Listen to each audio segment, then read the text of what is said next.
हम सब जानते हैं कि आप पे क्या गुजर रही होगी, लेकिन ऐसे बिना कुछ खाए पिए वैभव वापस तो नहीं आ जाएगा ना। मैंने भी अपना भाई खोया है। अब मैं अपनी माँ को ऐसे टूटता हुआ नहीं देख सकती। हमारे लिए ना सही, कम से कम वैभव के लिए सही।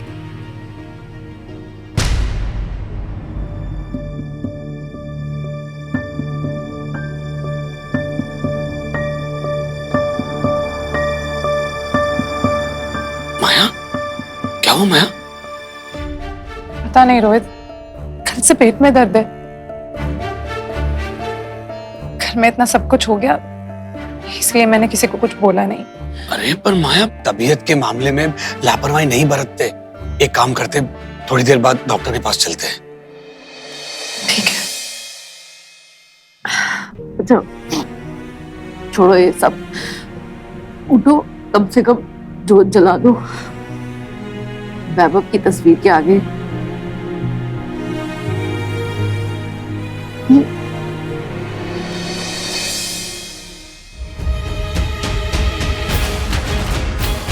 केवल एक बार बोल दो सविता, मैं कभी तुम्हारे सामने नहीं आऊंगी। मैं सदैव तेरी वैकुंठ में चली जाऊंगी।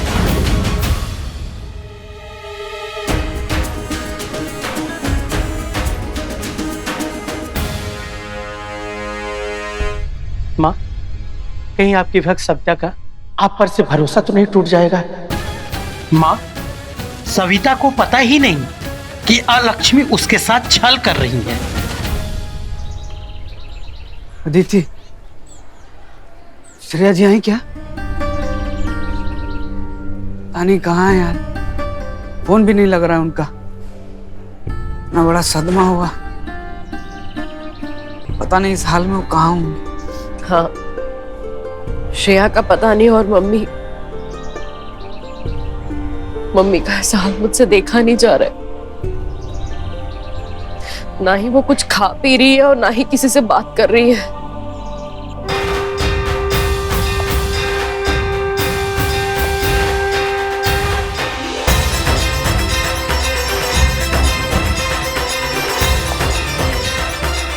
नमस्ते अदिति जी।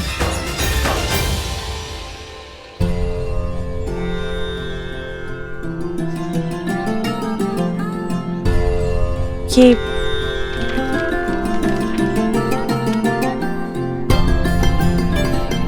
तो आज मोहल्ले के मंदिर में माता का पाठ है, आप लोग जरूर आइएगा और सविता जी को भी लेकर आइएगा।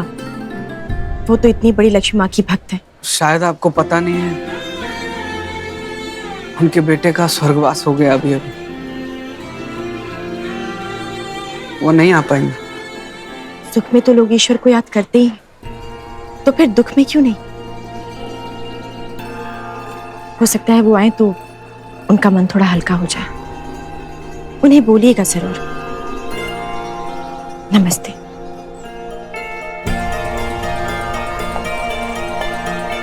बात तो सही कह रही है, सासू माँ को किसी तरीके से मंदिर ले जाना चाहिए। शायद वहां जाकर उनके मन को शांति मिले।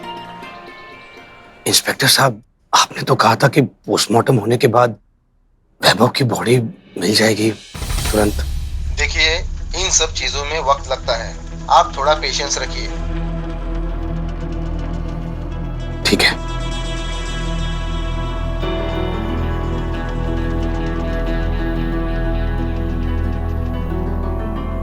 पापा, अभी भी टाइम लगेगा। सविता,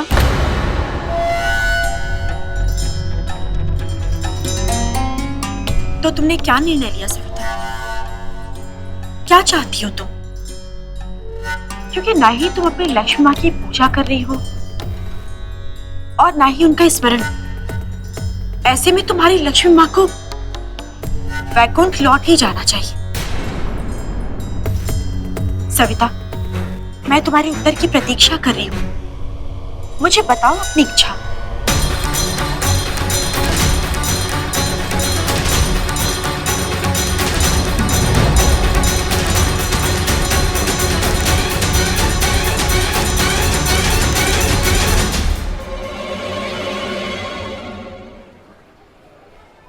मम्मी कब तक घर में रहोगे? आइए थोड़ा बाहर खुली हवा में, आपको अच्छा लगेगा। चलिए वॉक करने, चलिए।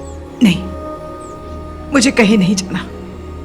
मम्मी प्लीज, वैभव नहीं रहा है अब।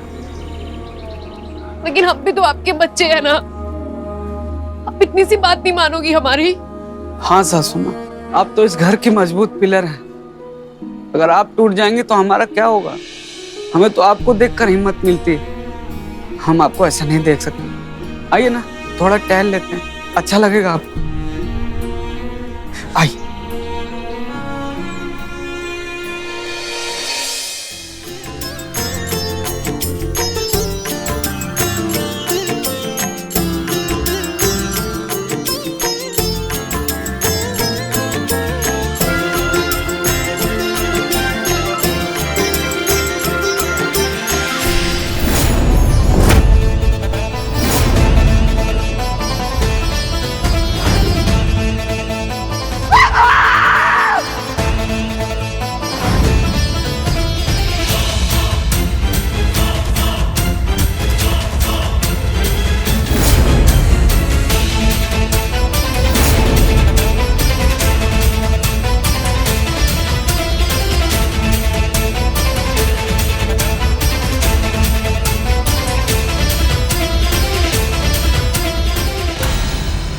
मम्मी चलिए ना मंदिर में, आपका मन हल्का हो जाएगा।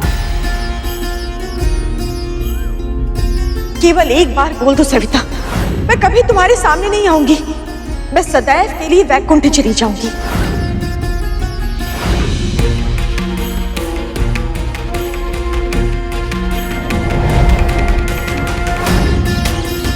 डूब कर उभरना ही इस कमल की पहचान है। इंसानों को भी बस यही समझने की देर है। तुम भी डुबकी लगा दो अपनी परेशानी में, उसके बाद जो सविता उभर कर आएगी उसे किसी के सहारे की जरूरत नहीं होगी। अकेले तो भगवान की भी कोई कीमत नहीं है। अगर उससे उसके भक्त ना जुड़े तो भगवान भी भगवान नहीं कहलाते।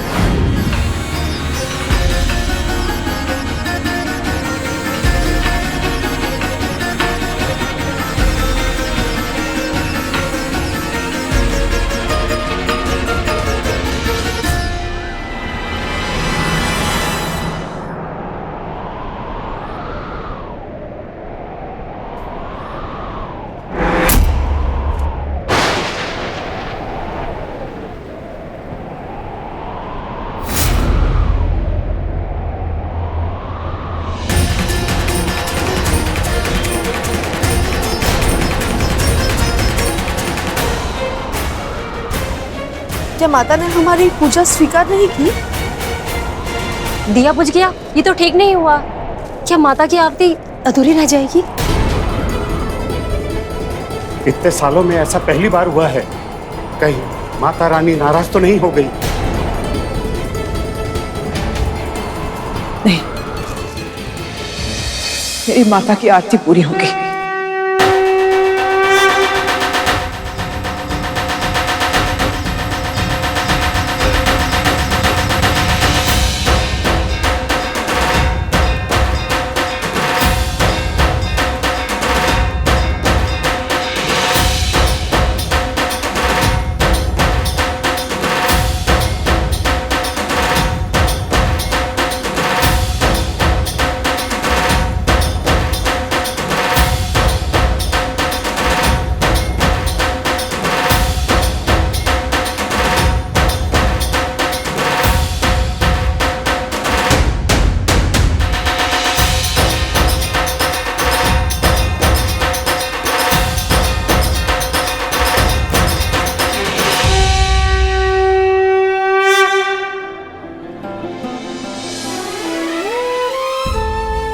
माफ करना माँ, थोड़ी देर के लिए मन डगमगा गया था आप पर से, नाराज हो गई थी आपसे। माँ हूं ना, बेटा खोया मैंने अपना, पर मनुष्य की आदत होती है हर दुख के लिए वो भगवान को ही जिम्मेदार ठहराता है। लेकिन आप ही ने तो मुझे सिखाया है, विधि के विधान का सामना हर मनुष्य को करना पड़ता है।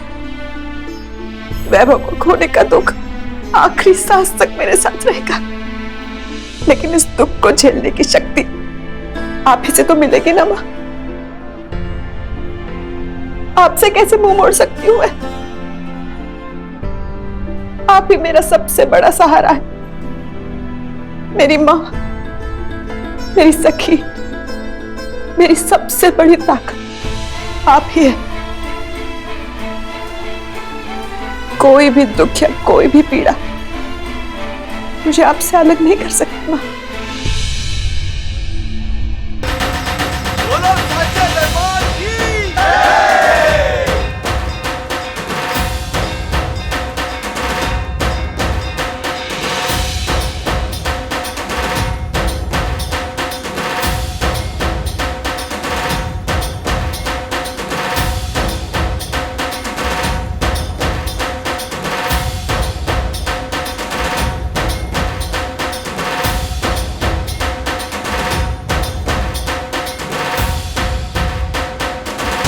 नहीं, आपको जाने को कैसे कह सकती हूँ मैं? माँ, आप है तो मैं हूं। आपके बिना मेरा कोई अस्तित्व नहीं है।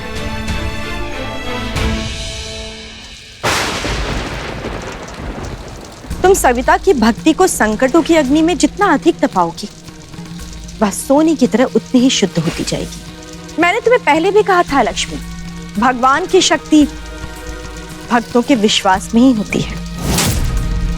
भक्तों का भरोसा ही भगवान को जन्म देता है। तुम मेरे भक्तों को इतना दुर्बल मत समझो। सविता स्वयं मिट जाएगी, परंतु अपनी लक्ष्मी मां के विश्वास को नहीं मिटने देगी। तुम अपने व्यर्थ का हट छोड़ दो लक्ष्मी। नहीं छोड़ूंगी मैं, न तुम्हें और न ही तुम्हारी अष्टलक्ष्मी को। और छोड़ेगी तो तुम्हारी भक्त सविता, तुम्हें और तुम वैकुंठ को, क्योंकि शीघ्र ही मैं सब कुछ पलटने वाली हूं।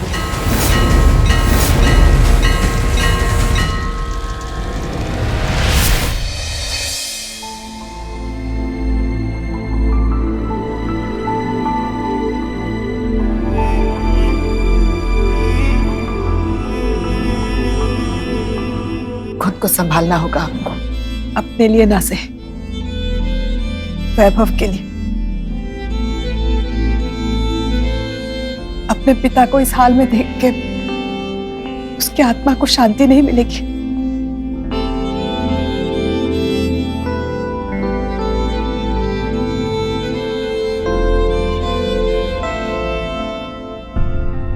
जी डॉक्टर, हाँ थैंक यू। क्या हुआ रोहित, सब ठीक है ना? क्या कहा डॉक्टर ने?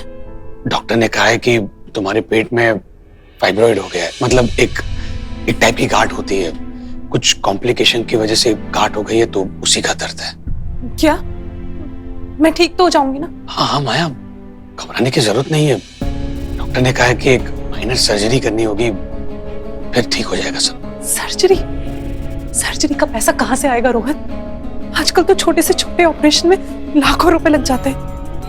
माया माया, फिलहाल ये सब बात करने का टाइम नहीं है।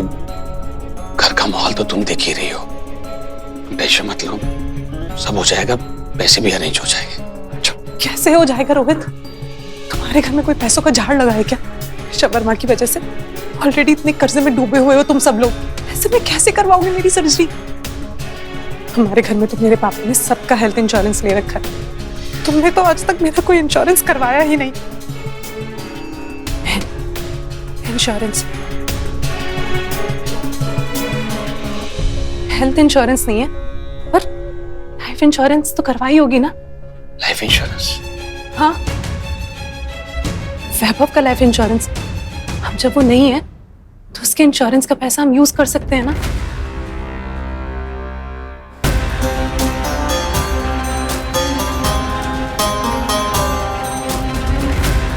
वैसे तुम्हारे पास कोई ऑप्शन नहीं है मुझसे शादी करने के अलावा। तुम्हारे पति की जिंदगी तुम्हारे हाथ में है। मुझसे शादी कर लो, तुम्हारा पति एकदम सही सलामत अपने घर पहुंच जाएगा।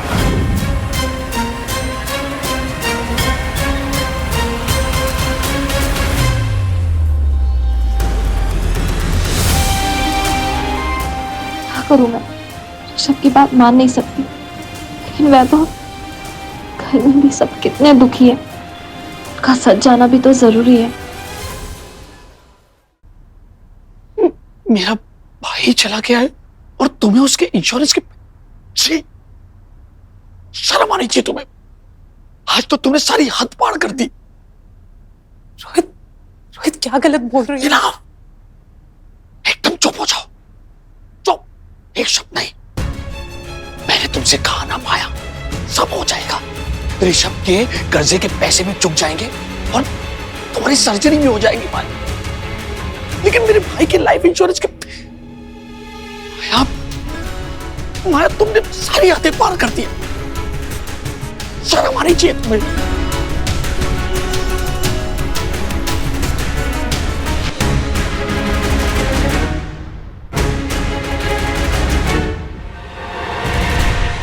सविता जी, कब तक इंतजार करेंगे? अंतिम संस्कार भी तो करना होगा।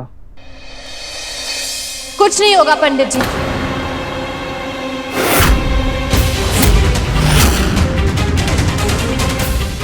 क्या बोल रही हो श्रेया तुम? क्या नहीं होगा? वो मुझे आपसे कुछ जरूरी बात करनी है।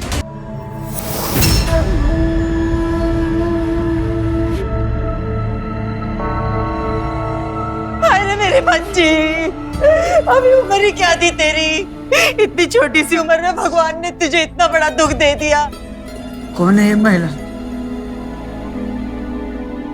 श्रेया जी की कोई जान पहचान की? पता नहीं, हो सकता है श्रेया की साइड से हो। अगर तूने तेरे घर वालों को या पुलिस वालों को वैभव के बारे में कुछ भी बताने की कोशिश की तो सच में मातम मनाना पड़ेगा। ऋषभ वर्मा के साथ कोई चालाकी नहीं चलेगी। तेरी हर कदम पे उसकी नजर है, समझी? अब भगवान ही तेरा सहारा है। अपना ख्याल रखना बेटा।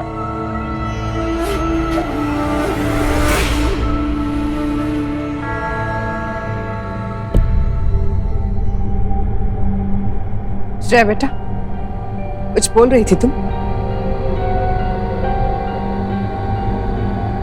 वो मैंने दूसरी शादी करने का फैसला किया है।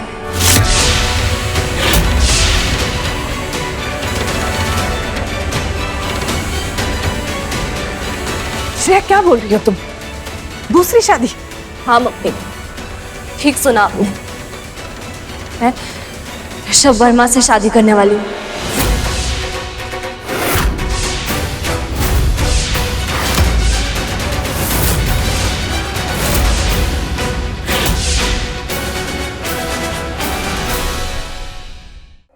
मेरा बेटा मर गया, तुम्हारा पति, उसे मरे ही एक दिन नहीं हुआ श्रेया, और तुम ये सब बकवास बातें। होश में हो तो श्रेया।